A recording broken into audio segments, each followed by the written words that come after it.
Hello friends, welcome to traditional food kitchen. இன்றைக்கி நம்ம கிச்சனில் ஈஸியாக செய்யக்கூடிய ஒரு சுவையான மோர் குழம்பு தான் செய்ய போகிறோம். வாங்க எப்படி செய்யலான்னு பார்க்கலாம். நான் மோர் குழம்புக்கு தேவையான தயிர் எடுத்து நல்லா கெட்டி தயிராக எடுத்து வச்சுருக்கேங்க. இப்போ இந்த தயிரை நல்லா கட்டிகள்லாம் இல்லாமல் நல்லா கரைச்சி விட்டுறலாம்.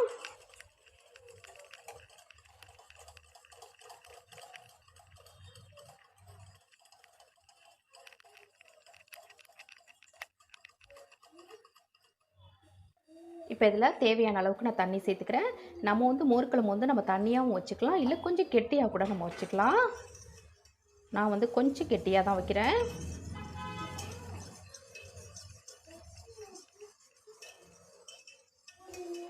இப்போ நல்லா கலந்து விட்டாச்சு. இப்போ இதுக்கு தேவையான அளவு உப்பு சேர்த்துடலாம்.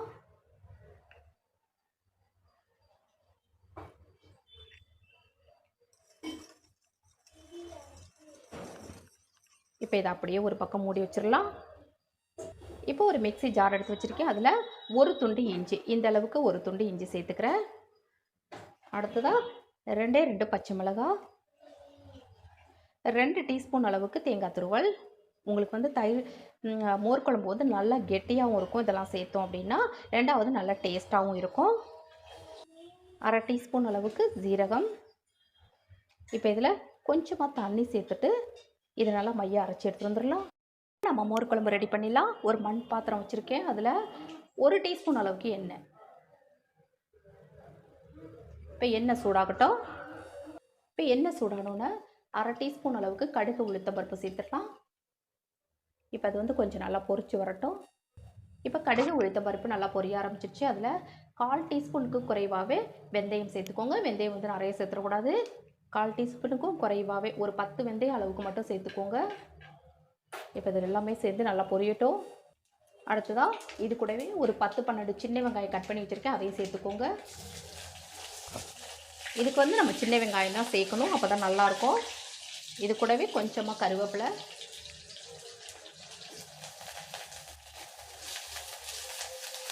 கொஞ்சம் நல்லா வதக்கி விட்டுருங்க சின்ன வெங்காயத்தை.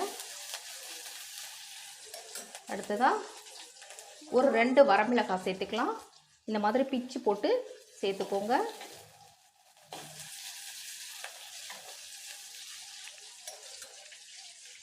ஒரே ஒரு பச்சை மிளகாய்.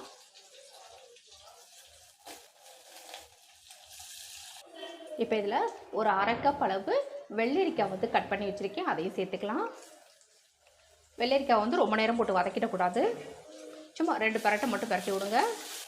வெள்ளரிக்காய் தோல் நீக்கிட்டு இந்த மாதிரி சேர்த்துக்கிறேன். நீங்கள் வெண்டைக்காய் கூட சேர்த்துக்கலாம். வெண்டைக்காய் தனியாக எண்ணெயில் வதக்கிட்டு அதுக்கு பிறகு சேர்த்துக்கோங்க. இப்போ இது கூடவே 1/4 டீஸ்பூன் அளவுக்கு மஞ்சள் பொடி. நிறைய சேர்க்க வேணாம், மஞ்சள் பொடிலாம் கொஞ்சமாக சேர்த்தாலே போதும். இப்போ நம்ம தேங்காய் அரைச்சோம் இல்லையா, அந்த விழுது இதில் சேர்த்துருங்க. இப்போ இதை லேசாக இந்த மாதிரி கலந்து விடுங்க. ஏன்னா அந்த இஞ்சியோட பச்சை வாசனை போகணும், அதுக்காக. ரொம்ப நேரம் வதக்கணும்னு அவசியம் இல்லை. இதை வதக்கி விட்டுட்டு இப்போ நம்ம கலந்து வச்சுருக்க அந்த மோர் சேர்த்துடலாம். பாருங்கள், நல்லா கலந்து விட்டாச்சு. இப்போ நம்ம கரைச்சி வச்சுருக்க மோரை சேர்த்துடலாம். இப்போ நம்ம மோர் சேர்த்ததுக்கு பிறகு நம்ம ஸ்டவ் ஆஃப் பண்ணிடணும்.